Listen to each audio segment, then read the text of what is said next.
आज हम लोग पैरालिसिस के ऊपर डिस्कस करेंगे। देखिए, पैरालिसिस एक ऐसी बीमारी है जो किसी भी व्यक्ति को असहाय बना सकती है।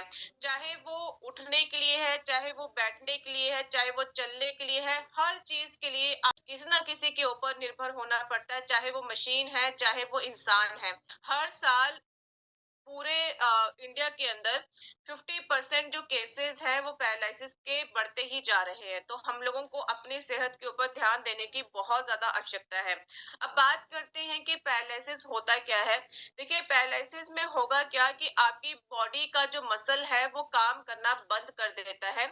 फॉर एग्जाम्पल, एक एग्जाम्पल देना चाहती हूँ। जैसे कि मैंने अपने फोन को अपने हाथ के ऊपर रखा, आप देखेंगे कि मैं अपने फोन को जब उठाऊंगी तो मेरे हाथ की मूवमेंट होगी, यानी कि मेरे मसल ने काम किया और मेरे हाथ से लेकर मेरे ब्रेन तक एक सिग्नल गया और फिर से मेरे ब्रेन ने रिस्पॉन्ड बैक किया। उसके बाद मेरे मसल ने थोड़ा सा मूवमेंट किया, मैंने थोड़ा सा प्रेशर लगाया और अपने फोन को उठाया। तो उसी तरह क्या होता है कि जब आप लोगों को पैरालिसिस का अटैक आता है तो आप लोगों का जो इफेक्टेड एरिया होता है, यानी कि जहां पर जो एरिया डैमेज होता है, वहां के जो मसल्स हैं वो मांसपेशियां हैं, वो काम करना बंद कर देती हैं, उनकी कोई मूवमेंट नहीं होती है। अब जितनी भी हमारी मसल्स की मूवमेंट होती है हमारी बॉडी के अंदर, ये जितनी भी हमारी बॉडी की मूवमेंट्स है, ये हमारा ब्रेन कंट्रोल करता है। यानी कि हमारा जो दिमाग है इसको कंट्रोल करने का काम करता है, एक सिग्नल देता है, पाथवे होता है हमारी पूरी पूरी बॉडी को कंट्रोल करने का।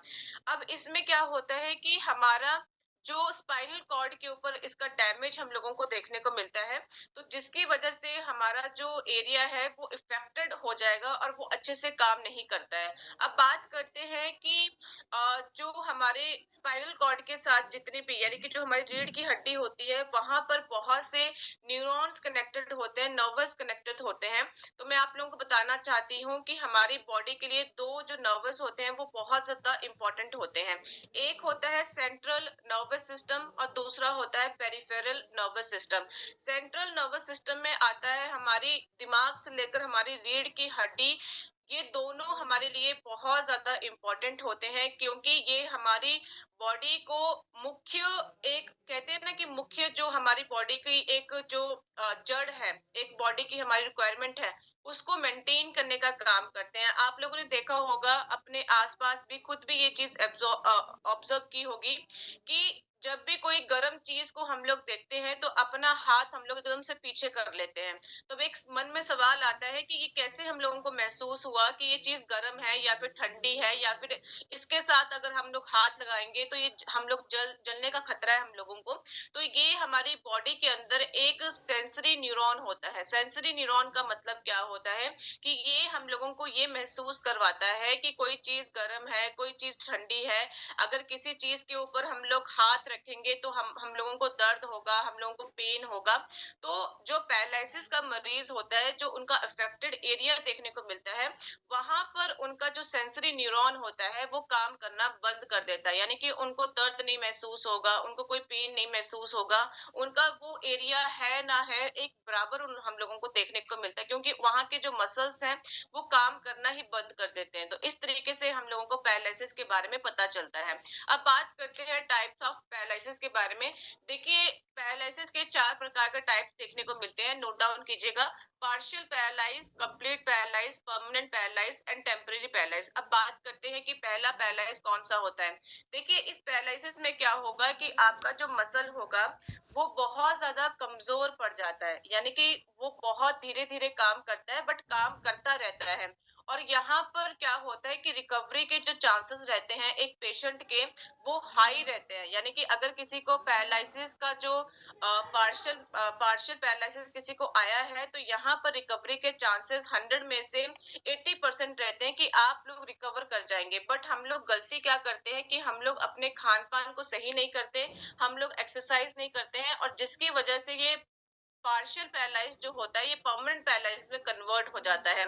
तो अगर हम लोग 6 साल अगर किसी को ये पार्शियल पैरालिसिस मार गया है, तो 6 महीने में, 1 साल में, 1.5 साल में, 2 साल में हम लोग इसकी रिकवरी कर सकते हैं। बट अगर हम लोग इससे लेट करेंगे, तो इसकी रिकवरी होना भी मुश्किल हो जाता है। अब बात करते हैं कंप्लीट पैरालिसिस के बारे में। देखिए, इसमें क्या होगा, इसमें आपकी जो पर्टिकुलर बॉडी का अंग है, जैसे कि यहाँ पर ये मैडम बैठी है, इनका जो फेस है, वो भी थोड़ा-सा टेढ़ा हो गया है। इनका जो हाथ है वो भी टेढ़ा हो गया है, यानी कि आपका जो कोई अंग है उसको आप लोग हिला नहीं पाते हो, यानी कि उसकी मूवमेंट नहीं हो पाती है।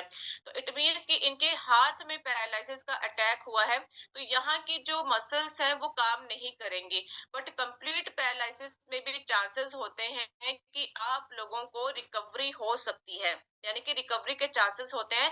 बस इसमें क्या होगा, इसमें आप लोगों को कोई दर्द महसूस नहीं होगा जहां पर अफेक्टेड एरिया है, कोई सेंस महसूस नहीं होगी। बस इतना सा इसमें हम लोगों को डिफरेंस देखने को मिलता है। अब बात करते हैं परमानेंट पैरालिसिस के बारे में। देखिए, परमानेंट पैरालिसिस में क्या होता है, आप देख सकते हैं कि ये इंसान है, इसका जो हाफ पार्ट है बॉडी का, ये बिल्कुल ही इसको लकवा मार गया है। आप देख सकते हैं कि इसके अंदर जो होता है कि आपकी जो मसल्स है हमेशा के लिए आप लोग खो देते हो, यानी कि ये एक ऐसा पैरालिसिस का अटैक है, यहाँ पर रिकवरी के चांसेस बहुत रेयर होते हैं, यानी कि 1000 में से एक केस होगा जो रिकवरी कर जाएगा, अदरवाइज इसको रिकवर करना पॉसिबल नहीं है। ये इनक्योरेबल है, इनरिवर्सिबल है, क्योंकि आपका यहाँ पर जो न्यूरॉन सेल्स होते हैं वो परमानेंटली डैमेज हो जाते हैं, वो काम करना बंद कर देते हैं। तो ये पैरालिसिस बहुत ही खतरनाक होता है, जो हम लोग जानते हैं परमानेंट पैरालिसिस के नाम से। अब बात करते हैं टेम्परेरी पैरालिसिस के बारे में। देखिए, टेम्परेरी पैरालिसिस में क्या होता है कि सपोज कीजिए कि आपके घर में आपके माता-पिता को कभी पैरालिसिस का अटैक आया, या फिर वो कभी पेशेंट रह चुके हैं, या फिर आपके खून के रिश्ते में, यानी कि ब्लड रिलेशन में किसी को पैरालिसिस का अटैक आया था, तो ये चांसेस होते हैं कि कल को जो आपकी आने वाली जनरेशन होगी, या फिर आप होंगे, या फिर उनकी आगे आने वाली जनरेशन होगी, तो उनको भी पैरालिसिस का अटैक आ सकता है, टेम्परेरी पैरालिसिस का, क्योंकि ये जीन्स में म्यूटेशन होती है, जीन्स में ये चीजें ट्रांसफर होती हैं। तो आप लोगों ने देखा होगा कि कभी-कभी अचानक से बहुत से लोगों के हाथ मुड़ जाते हैं, पाँव मुड़ जाते हैं, वो काम करना बंद कर देते हैं। तो ये जो पैरालिसिस का अटैक आता है, ये 6 महीने के गैप में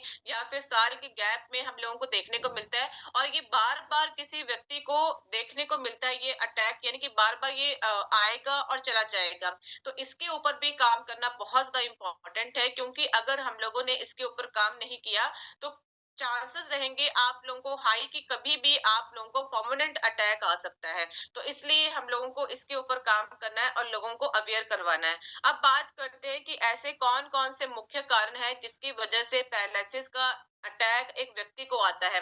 देखिए, होता क्या है आपके ब्रेन के अंदर, बहुत ध्यान से देखिएगा स्क्रीन के ऊपर, कि हमारे ब्रेन के अंदर बहुत छोटे-छोटे टिश्यूज होते हैं, न्यूरॉन्स होते हैं, जिसको हम लोग आंखों से देख भी नहीं सकते हैं। इतनी छोटी-छोटी तारें होती हैं, फाइबर्स होते हैं हमारे ब्रेन के अंदर, कि होता क्या है कि अचानक से हमारे बॉडी के अंदर कुछ ऐसे कारण होते हैं, जैसे कि आपका कोलेस्ट्रॉल बढ़ गया, बीपी बढ़ गया, और भी बहुत से मुख्य कारण होते हैं, मैं डिस्कस करूंगी आपके सामने। तो उसकी वजह से होता क्या है कि आपकी जो ब्रेन की नसें हैं वो रप्चर कर जाती है। रप्चर का मतलब क्या है कि वो फट जाती हैं, वो हेमरेज हो जाता है, और आपकी बॉडी के अंदर खून की पिचकारी बाहर को आती है। जैसे देख सकते हैं कि ये आपकी नर्व है, और यहाँ से खून की पिचकारी बाहर आएगी, और जिससे आपकी बॉडी के अंदर इंटरनल ब्लीडिंग होना स्टार्ट हो जाता है, और आप लोग पैरालिसिस के शिकार हो जाते हो। तो ये प्रोसेस हम लोगों को अंदर की बॉडी का देखने को मिलता है। अब बात करते हैं कि ऐसे कौन-कौन से फैक्टर्स हैं जिसकी वजह से ब्रेन हेमरेज होता है, ब्रेन स्ट्रोक आता है, और आपकी जो वेसल्स हैं वो रप्चर होती हैं। देखिए, सबसे बड़ा जो कारण हम लोगों को देखने को मिलता है स्ट्रोक का, वो है आप लोगों का हाई कोलेस्ट्रॉल। देखिए, जब आपकी धमनियों में जो बैड कोलेस्ट्रॉल है वो जमना स्टार्ट हो जाता है, हम सबको पता है कि अगर आपकी धमनियों का सरफेस एरिया इतना है, तो कोलेस्ट्रॉल की वजह से वो कम होना स्टार्ट हो जाएगा, और जिसकी वजह से आपका जो ब्लड का प्रेशर होता है वो आपकी जो आर्टरीज की वॉल होती हैं उसके ऊपर जाकर लगता है, और एकदम से आपके ब्रेन के ऊपर इसका इफेक्ट पड़ता है, और इंटरनल ब्लीडिंग होने के चांसेस बहुत ज्यादा हाई हो जाते हैं। हैं। सेकंड चीज, अगर आप लोगों की कोई सर्जरी हुई है, जैसे कि किसी की बाईपास सर्जरी हुई है, या किसी को स्टंट पड़ा है, या फिर किसी को कार्डियोवैस्कुलर हेल्थ का कोई इशू है, तो वो भी हाई चांसेस रहते हैं कि आप लोगों को भी कभी भी ब्रेन स्ट्रोक आ सकता है। अगर आप लोगों को हाई ब्लड प्रेशर की समस्या है, हम सब जानते हैं कि हाई ब्लड प्रेशर से क्या होता है कि आपके शरीर के अंदर ब्लड की क्लॉटिंग हो जाती है, खून के गत्थे जम जाते हैं, तो जिसकी वजह से भी आप लोगों को ब्रेन हेमरेज का बहुत ज्यादा कारण देखने को मिलता है। मोटापा, मोटापे की वजह से क्या होता है, मोटापे की वजह से आपका ब्लड सर्कुलेशन नहीं हो पाता है, ब्लड सप्लाई नहीं हो पाता है, बॉडी के अंदर बैठे बैठे सिस्ट बन जाते हैं, यानी कि खून की गठियां बन जाती हैं, जिसकी वजह से आप लोगों को कभी भी ब्रेन हेमरेज हो सकता है। अगर आप लोग लंबे समय से शुगर के मरीज हैं, तो अगर आपकी शुगर बिल्कुल लो चली जाती है या फिर हाई चली जाती है, तब भी आप लोगों को अचानक से ब्रेन स्ट्रोक देखने को मिलता है। अगर कोई व्यक्ति डेली बेसिस के ऊपर बीड़ी पीता है, सिगरेट पीता है, कोई ऐसे ड्रग्स लेता है, यानी कि इंजेक्शन लगाता है, तब भी आप लोगों के बॉडी के अंदर जो खून की फ्लक्चुएशन है वो बहुत ज्यादा हाई जाती है, लो जाती है उस ड्रग्स की वजह से, तो जिसकी वजह से आप लोगों को ब्रेन हेमरेज हो सकता है। और आप लोगों को मैं बताना चाहती हूँ कि अगर आपको कभी बचपन में कोई चोट लगी थी, इंजरी लगी थी, क्या होता है कि बचपन में हम लोगों को समझ में नहीं आता है, हल्की सी इंजरी लगती है, चोट लगती है, बट जैसे जैसे हमारी आयु बढ़ती जाती है, तो हमारे वहां का जो पर्टिकुलर एरिया होता है वहां पर खून जम जाता है, और खून जमने की वजह से क्या होता है, जैसे कि सर्दियों का मौसम आता है, तो उस टाइम पर जो क्लॉटिंग हमारे शरीर में बनना स्टार्ट हो जाती है, और जिसकी वजह से आप लोगों को ब्रेन हेमरेज देखने को मिलता है। आप लोगों ने देखा होगा कि छोटे छोटे जो बच्चे होते हैं जो कि डिसेबल पैदा होते हैं, यानी कि किसी का ब्रेन काम नहीं करता है, किसी की रीढ़ की हड्डी काम नहीं करती है, सीधा चल नहीं पाते, सीधा खड़े नहीं हो पाते हैं, तो जैसे जैसे उनकी आयु बढ़ती जाती है तो उनको भी हाई चांसेस होते हैं कि उनको ब्रेन स्ट्रोक हो सकता है, क्योंकि उनका जो बॉडी का ग्रोथ था वो अच्छे से नहीं हो पाता है। नेक्स्ट, अगर किसी को मोटर न्यूरॉन डिसीजेस है, मोटर न्यूरॉन डिसीजेस का मतलब क्या होता है कि अगर किसी को भूलने की बीमारी है, किसी को अल्जाइमर की समस्या है, किसी के हाथ पांव कांपते हैं, या फिर किसी को एएलएस की समस्या है, तब भी आप लोगों को पैरालिसिस के अटैक आने के बहुत ज्यादा हाई चांसेस रहते हैं। और साथ ही साथ आप लोगों को बताना चाहती हूँ कि जो लोग हिली एरिया में रहते हैं, जैसे कि कोई हिमाचल में रहता है, कोई महाराष्ट्र में रहता है, कोई उत्तराखंड में रहता है, कोई कश्मीर में रहता है, तो इस एरिया के अंदर कुछ ऐसे टिक्स पाए जाते हैं। टिक्स का मतलब क्या होता है कि ऐसे छोटे छोटे जानवर पाए जाते हैं, अगर वो आपको कट कर लेते हैं तो वो आपके शरीर के अंदर खून की क्लॉटिंग होना बनना स्टार्ट हो जाता है, क्योंकि वो बहुत ज्यादा जहरीले होते हैं, बहुत ज्यादा खतरनाक होते हैं, तब भी लोगों को बहुत ज्यादा स्ट्रोक देखने को मिलता है, यानी कि अचानक से ब्रेन स्ट्रोक आ सकता है। तो ये कुछ ऐसे मुख्य कारण हैं, जैसे कि स्ट्रोक आने के, एक तो इन्फेक्शन हो गया, एक इंजरी हो गया, एक आप लोगों का बीपी हाई हो गया, एक आप लोगों का हाई कोलेस्ट्रॉल हो गया।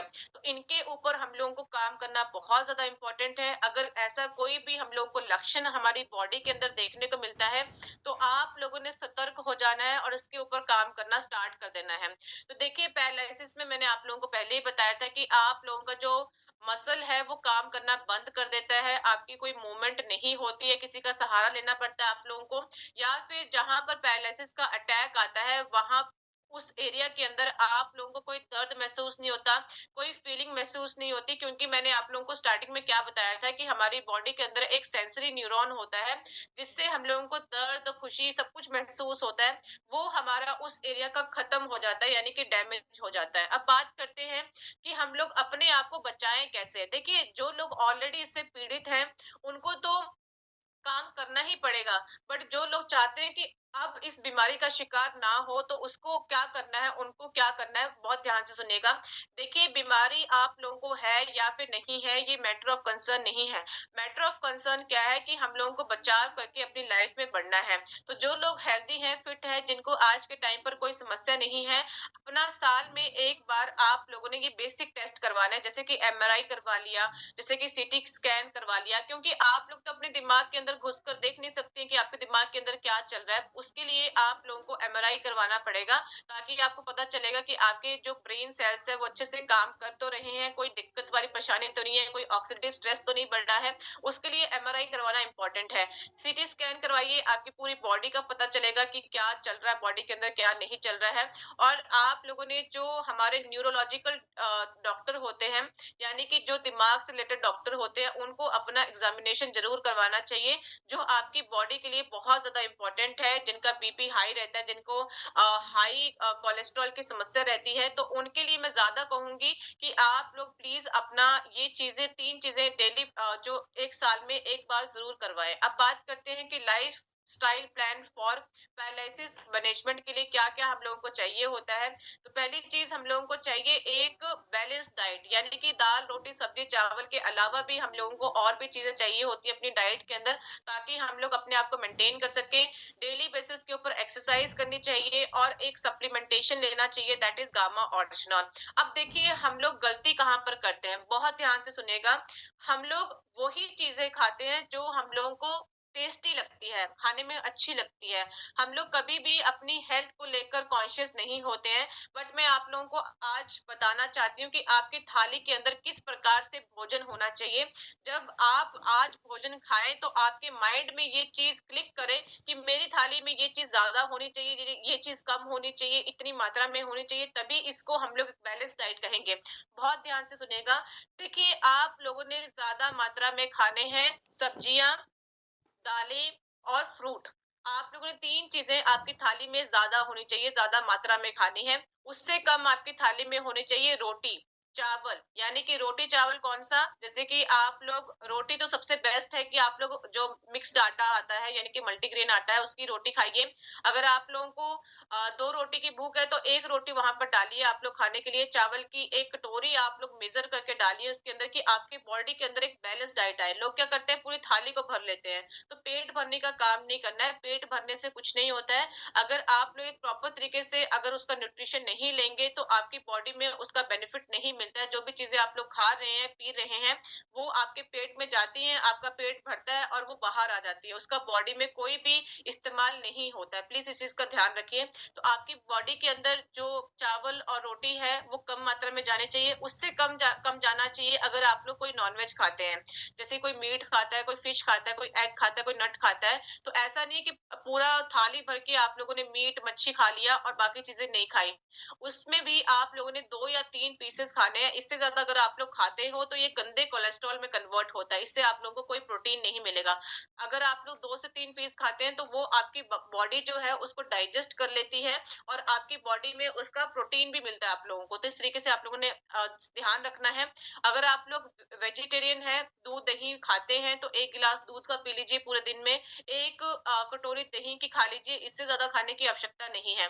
अब बात करते हैं हेल्दी फैट्स के बारे में। हेल्दी फैट्स का मतलब क्या होता है, देखिए ऐसा नहीं है कि पूरे दिन आप लोग काजू किशमिश अखरोट ही खाते रहे। तो लोग क्या करते हैं कि पूरा दिन खाते रहेंगे, बट जो कि गलत है, वो आपके शरीर में गर्मी पैदा करता है। तो आप लोगों ने एक मुट्ठी भर जो है, आप लोगों ने अखरोट किशमिश काजू बादाम जितने भी चीजें होती हैं वो आप एक मिक्स करके उनको कटोरी में डालकर खाइए।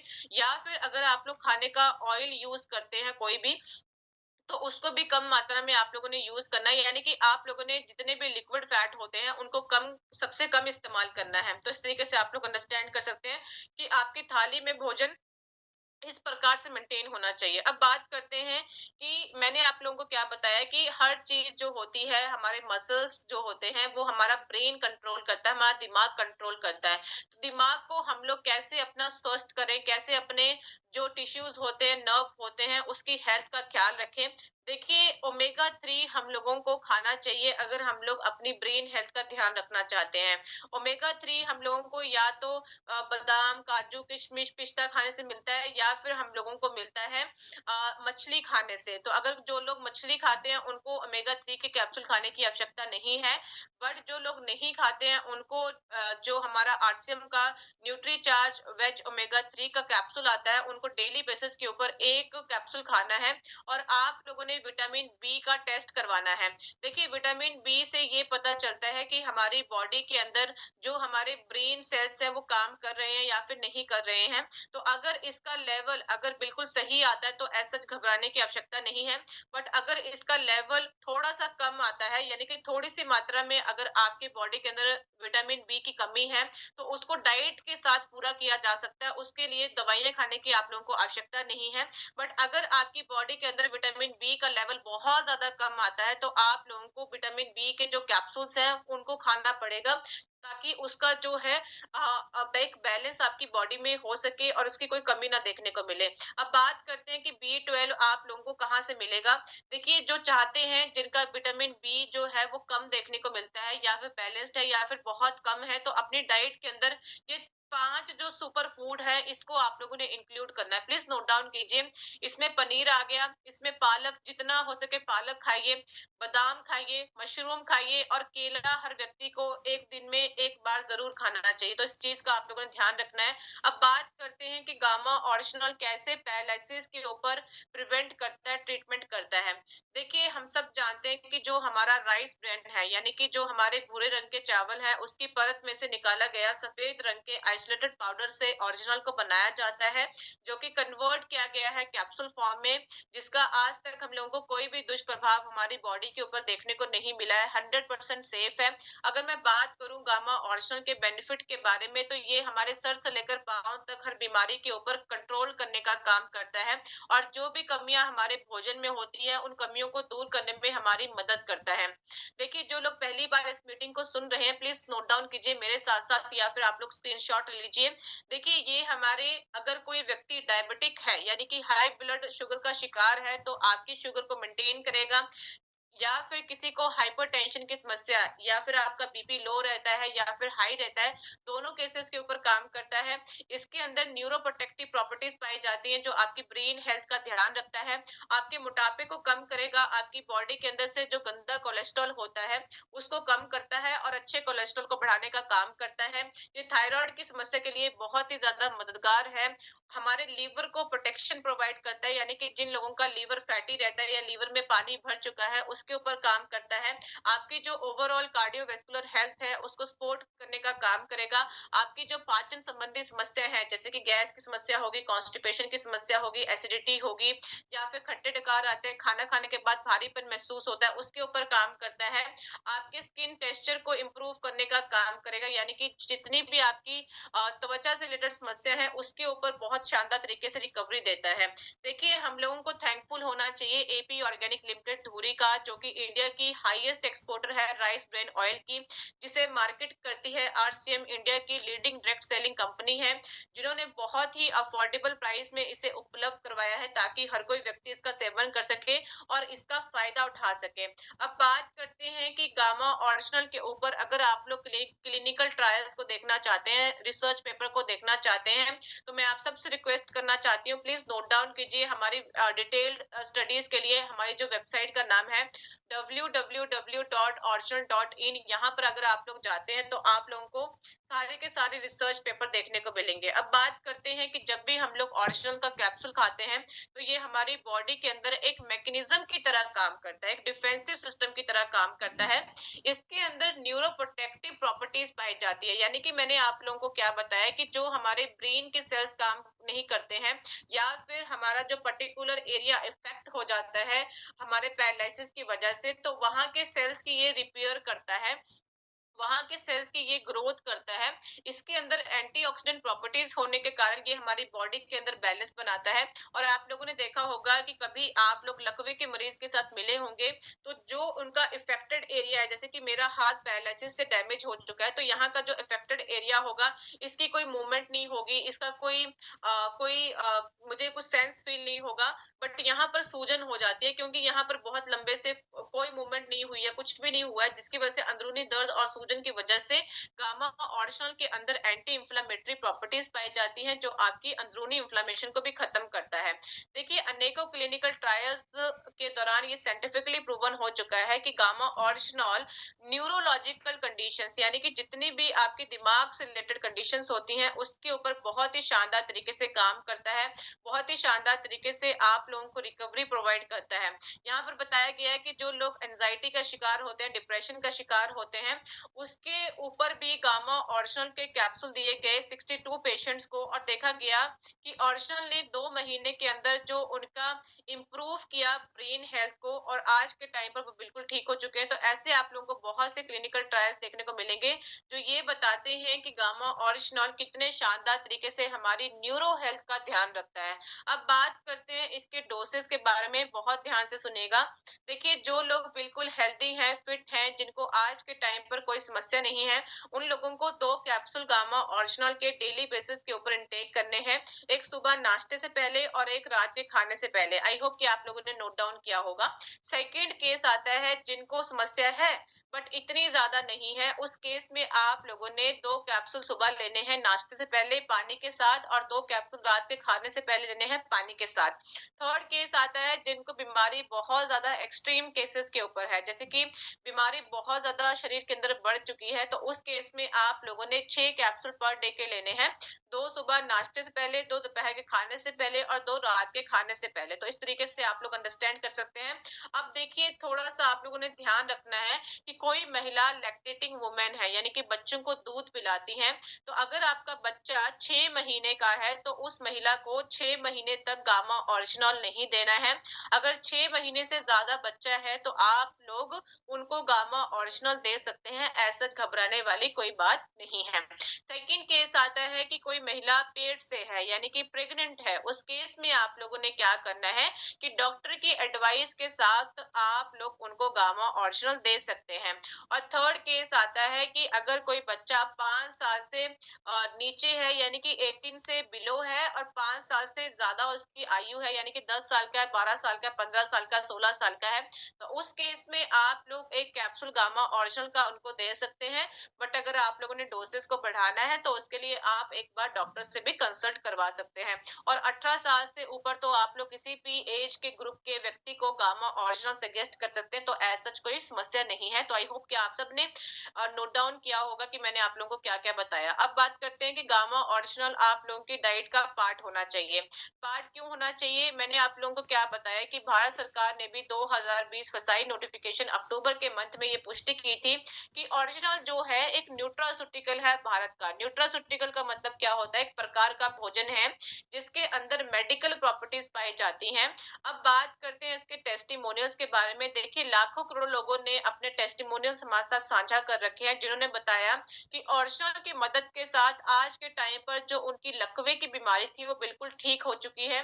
तो बहुत ही शानदार तरीके से लोगों की रिकवरी देखने को मिली है। तो मैं चाहती हूँ कि आप लोग बहुत ध्यान से इनके टेस्टिमोनियल्स को सुनिएगा और जो इम्पोर्टेंट लगे उसको नोट डाउन भी कीजिएगा। 2021 को मुझे पैरालाइज का अटैक हुआ था। मैं तब से गामा ओरिजिनल लेने की शुरुआत की और अब मैं खुद बाइक चल रहा हूँ। हमको 1.5 साल से पैरालाइज किया, कोई ना उठ पाते थे ना बैठ पाते थे, लेकिन गामा ओरिजिनल लेने के बाद हमको बहुत फर्क पड़ा। एक व्यक्ति राजेंद्र यादव था, उनका जो है लेफ्ट साइड में पैरालिसिस हो गया था और वो घर पे बैठे हुए थे और मैं वहाँ गया, उनको एडवाइस किया कि आप ये गामा ओरिजिनल लो। लगातार 3 महीने लेने के बाद में बहुत ज्यादा इम्प्रूवमेंट हुआ और 6 महीने लगातार लेने के बाद वो व्यक्ति आज उठकर चल रहा है और बहुत ही फिट है, सारे काम वो खुद कर रहे हैं।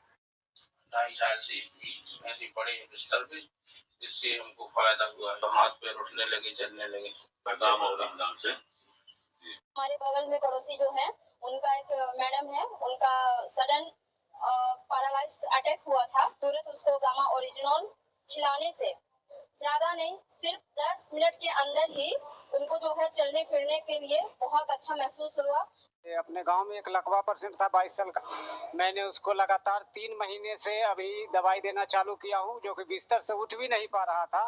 आज वो डंटा के बदौलत उठ फिर रहा है और चल फिर के अपने आप वो लेटरिन और बाथरूम के लिए जा सकता है।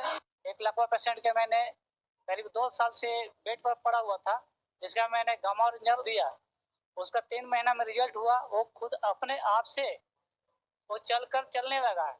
अभी 10 एक दिन पहले मेरे हस्बैंड को हल्की सी लकवे की शिकायत हो गई, उसमें मैंने बाहर की कोई भी दवाई ना दिलवा कर 1 वीक से गामा ओरिजिनल की 2 टैबलेट खाली पेट ले रहे हैं और पूरा आराम है उसमें। मैंने एक अंकल ने उनको दिया था, तो उनको पैरालाइसिस आया हुआ था, तो उनको मैंने गामा ओरिजिनल टैबलेट जो दिया था, मात्र 1 महीने में चल भी नहीं पा रहे थे और बोल भी नहीं पा रहे थे, तो उनको कॉल आया, दीदी आपने मुझे बहुत अच्छा प्रोडक्ट दिया है कि मैं चल भी पा रहा हूँ और बोल भी पा रहा हूँ।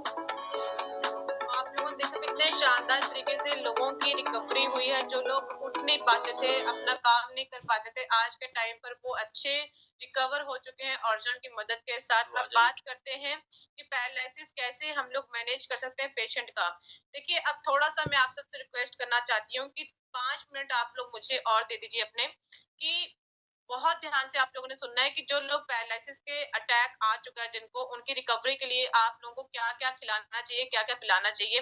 तो हम लोग गलती क्या करते हैं कि हम लोग बहुत सिंपल चीज़ें, लाइट खाना उनको देते हैं, जैसे कि खिचड़ी दे देंगे या फिर दलिया दे देंगे या सिंपल दाल का पानी दे देंगे, टिंडे दे देंगे, या फिर हम लोग तोरी दे देते हैं, घिया दे देते हैं, जो कि एक गलत डाइट है, बिल्कुल गलत डाइट है। क्योंकि मैंने आप लोगों को क्या बताया कि एक जो पेशेंट है वो ऑलरेडी इतना ज्यादा कमजोर है कि उसका वजन कम हो गया है पैरालिसिस की वजह से, और साथ में उसकी बॉडी के अंदर इतनी ज्यादा कमजोरी आ चुकी है कि उसके जो मसल्स हैं वो काम करना बंद कर चुके हैं। तो उसके लिए एक प्रॉपर डाइट चार्ट जरूर होना चाहिए अगर आप लोग चाहते हैं कि पेशेंट की रिकवरी जल्द से जल्द हो।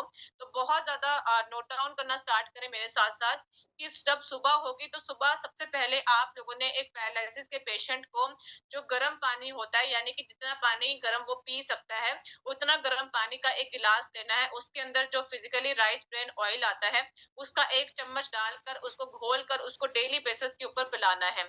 उसके बाद आप लोग क्या करेंगे कि नाश्ते से पहले आप लोग 2 कैप्सूल देंगे, और उनका जो नाश्ता होना चाहिए 8, 9 या साढ़े 9 के बीच होना चाहिए। इससे लेट उनका नाश्ता नहीं होना चाहिए। प्लीज इस चीज का ध्यान रखिए। 2 कैप्सूल आप लोग गामा ओरिजिन के देंगे, और नाश्ते में ये सब ऑप्शन आप उनको दे सकते हैं। प्लीज आप इसका स्क्रीनशॉट लीजिए। जैसे कि अगर दलिया भी देंगे तो हरी भरी सब्जियां उसके अंदर होनी चाहिए, वेजिटेबल उपमा होना चाहिए, इडली होनी चाहिए, सेवियां होनी चाहिए, या मूंग दाल का चीला होना चाहिए, पोहा होना चाहिए हरी भरी सब्जियों का, या फिर ओट्स का चिल्ला होना चाहिए, या फिर वेजिटेबल चिल्ला होना चाहिए, या फिर जो हमारे एग वाइट आता है, यानी कि जो अंडे आते हैं, अंडे का जो सफेद पोर्शन होता है, 3 अंडे आप लोग उनको दे सकते हैं, बट जो अंदर वाला मटेरियल होता है, योगर्ट होता है, उसको आप लोगों ने नहीं देना है। तो इस तरीके से उनकी ब्रेकफास्ट रहनी चाहिए 8 बजे से लेकर 9:30 बजे तक। अब बात करते हैं मिड मॉर्निंग स्नैक्स के बारे में। तो मिड मॉर्निंग जो स्नैक्स उनको आप लोगों ने देने हैं वो 11 बजे से लेकर 12:30 बजे तक आप लोग उनको दे सकते हैं। उसमें क्या देंगे कि आप लोग एक नारियल पानी उनको पीने के लिए देंगे, और इसके अलावा कोई फ्रूट खाने को नहीं देंगे। प्लीज नोट डाउन कीजिए कि पपाया देंगे, केला देंगे, एवोकाडो देंगे, या फिर बादाम देंगे, या फिर आप लोग अखरोट देंगे। इसके अलावा कुछ भी फ्रूट आप लोगों ने खाने को नहीं देना है। प्लीज इस चीज को नोट डाउन करें। उसके बाद आती है लंच की बारी। लंच आप लोगों ने 1 बजे से लेकर 2:30 बजे तक आप लोग उनको लंच दे सकते हैं। उससे पहले आप लोगों ने दोपहर के खाने से पहले 2 कैप्सूल गामा ओरिजिन के उनको देने हैं, और उनको खाने में या तो मिक्स वेजिटेबल की सब्जी दे सकते हैं, दाल दे सकते हैं, चावल दे सकते हैं। सिंपल रोटी नहीं देनी, गेहूं और जो मक्की की रोटी होती है वो नहीं देनी है। उसके अलावा आप लोग मल्टीग्रेन आटे की रोटी दे सकते हैं, बाजरे की रोटी दे सकते हैं, या से सबसे बेस्ट रहेगा कि आप लोग हरी भरी सब्जियों की खिचड़ी बनाकर उनको दे दीजिए, और खाने के साथ आप लोगों ने सलाद भी उनको देना ही देना है। इस तरीके से आप लोग समझिएगा। अब बात करते हैं इवनिंग के बारे में। देखिए, जो पैरालिसिस के पेशेंट है उनकी चाय और कॉफी कम से कम 7 से 8 महीना बिल्कुल बंद कर देना है। शाम के टाइम, यानी कि 4 बजे से लेकर 5 बजे तक, या 3:30 बजे से लेकर 5 बजे तक आप लोग ये सब चीजें दे सकते हैं। जैसे कि इवनिंग स्नैक्स में हो गया आपका ग्रीन टी आप दे सकते हैं, या फिर हर्बल टी आप लोग अपने घर पे बना सकते हैं। जैसे कि दालचीनी हो गया, थोड़ा सा अदरक हो गया, थोड़ा सा अजवाइन होगी, या फिर जीरा हो गया, उसको बॉईल करके आप लोग उनको दे सकते हैं। और जूस में आप लोगों ने 2 चीजें उनको देनी है, एक पाइनएप्पल का जूस देना है, और एक आप लोगों ने गाजर का जूस देना है। इसके अलावा आप लोगों ने कुछ भी नहीं देना है। प्लीज इस चीज का ध्यान रखें। नेक्स्ट बात करते हैं रात के खाने के बारे में। रात के खाने से पहले खाना जो होना चाहिए उनका 6 बजे से लेकर 7:30 बजे में हो जाना चाहिए। 7:30 के बाद उसका खाना नहीं होना चाहिए। तो उससे पहले आप लोगों ने 2 कैप्सूल गामा ओरिजिनल के उनको देने हैं, या फिर जो सोया आती है, सोया चंक्स होते हैं, उनका आप लोग सूप बनाकर दे सकते हैं, या फिर जो हमारी सब्जियां होती हैं उनका सूप बनाकर दे सकते हैं, या फिर जो हमारी दाल होती है उसकी थिक जो दाल होती है यानी कि गाढ़ी दाल होती है उसका आप लोग सूप बनाकर दे सकते हैं। तो ये आपके डिनर के ऑप्शन हो जाएंगे। और आप लोगों ने कौन कौन सी जो आइटम्स हैं उनको नहीं देने हैं, यानी कि परहेज कौन कौन सी चीजों से रखना है, प्लीज नोट डाउन कीजिए। बटर उनको बिल्कुल नहीं देना, घी उनको बिल्कुल नहीं देना, मलाई उनको बिल्कुल नहीं देनी है, और दही उनको बिल्कुल भी नहीं देना है। उसके बाद करते हैं कि जो खट्टा फ्रूट है, खट्टा फ्रूट कोई भी हो उनको बिल्कुल भी नहीं देना है, जैसे कि आम हो गया, या फिर किन्नू हो गए, या फिर संतरा हो गया, या फिर हमारा नींबू हो गया, या फिर हमारा टमाटर हो गया। खट्टा फ्रूट आप लोगों ने उनको बिल्कुल भी नहीं देना है, प्लीज इस चीज का नोट डाउन कीजिए। और जो शुगर से बने हुए प्रोडक्ट होते हैं यानी कि चीनी वाले प्रोडक्ट होते हैं, जैसे कि बिस्किट हो गया, नमकीन हो गया, भुजिया हो गया, बर्गर हो गया, ये सब चीजें बिल्कुल भी नहीं देनी है। और जो पैकेट का फूड होता है वो भी आप लोगों ने बिल्कुल नहीं देना है। तो इस तरीके से आप लोग समझ सकते हैं। अब बात करते हैं कि आप लोगों की दिनचर्या कैसे रहेगी, एक्सरसाइज प्लान कैसे रहेगा। देखिए, जिन लोगों को पैरालिसिस मार चुका है और जिनको परमानेंट पैरालिसिस की बीमारी हो चुकी है, तो उस केस में आप लोगों ने फिजिकल थेरेपी लेना भी इम्पोर्टेंट है। यानी कि हफ्ते में 2 बार डॉक्टर से आप लोग अपनी फिजिकल थेरेपी करवाएं, योगा उनको करवाएं जो पेशेंट है, या फिर अगर वो थोड़ा बहुत स्विमिंग कर सकते हैं, स्विमिंग उनके लिए बहुत अच्छा रहेगा। या फिर आप लोगों ने ये 3 एक्सरसाइज के नाम नोट डाउन कर लीजिए, या फिर इसको स्क्रीनशॉट ले लीजिए। ये 3 एक्सरसाइज आप लोगों ने दिन के 4 बार करवानी है। कितनी बार करवानी है? 4 बार करवानी है। सुबह, दोपहर को, उसके बाद शाम को, उसके बाद रात को। तो इस तरह से 4 बार एक्सरसाइज करवानी है। ये इसमें क्या होगा, हैमस्ट्रिंग स्ट्रेच है, यानी कि बैठ जाना है चेयर के ऊपर, अपनी लेग्स को स्ट्रेच करना है। बैठ बैठ के आप लोगों ने लेफ्ट राइट सिटिंग मार्च करनी है, और अपनी आर्म्स को स्ट्रेच करना है, यानी कि जितना आर्म को स्ट्रेच कर सकते हैं उतना आर्म को स्ट्रेच करना है। इससे फायदा क्या होगा, मैंने आप लोगों को क्या बताया था कि आपके जो पैरालिसिस जहां पर लकवा मार जाता है वहां के जो मसल्स है वो डैमेज हो जाते हैं। तो अगर आप लोग इन 3 एक्सरसाइज को करेंगे तो आपके जो मसल्स है वो काम करना स्टार्ट कर देंगे, उनकी स्ट्रेंथ बढ़ेगी, फ्लेक्सिबिलिटी बढ़ेगी, आपकी ओवरऑल जो हेल्थ है वो अच्छी रहेगी। तो ये जो मैंने एक्सरसाइज आप लोगों को बताई है ये डेली रूटीन के ऊपर होनी चाहिए। तो इससे आप लोग अपने पैरालिसिस के पेशेंट को ठीक कर सकते हैं। तो हम लोगों ने क्या बात किया कि खाने पीने का एक बैलेंस डाइट होनी चाहिए, किस प्रकार से आपकी थाली होनी चाहिए, जैसे कि यहाँ पर देख सकते हैं आप लोग। इसका स्क्रीनशॉट ले लीजिए आप, मैं आपको बोलना चाहती हूँ कि स्क्रीनशॉट लेकर रखिए कि यहाँ पर सब्जियां ज्यादा हैं आपकी थाली के अंदर, यहाँ पर उसके बाद ये सब चीजें जो है ये कम है, उसके बाद ये अंडा मीट मच्छी जो है ये कम है, उसके बाद ये चीजें का फैट कम है, ये दूध कम है। तो इस प्रकार से आपकी बैलेंस डाइट होनी चाहिए। रेगुलर एक्सरसाइज करनी है। आपने बीड़ी सिगरेट या फिर आप लोग शराब पीते हैं तो उसको छोड़ना है। अगर पैरालिसिस के मरीज हैं आप लोग वेट को मैनेज करना है, और रेगुलर अपने हेल्थ चेकअप करवाते रहना। अब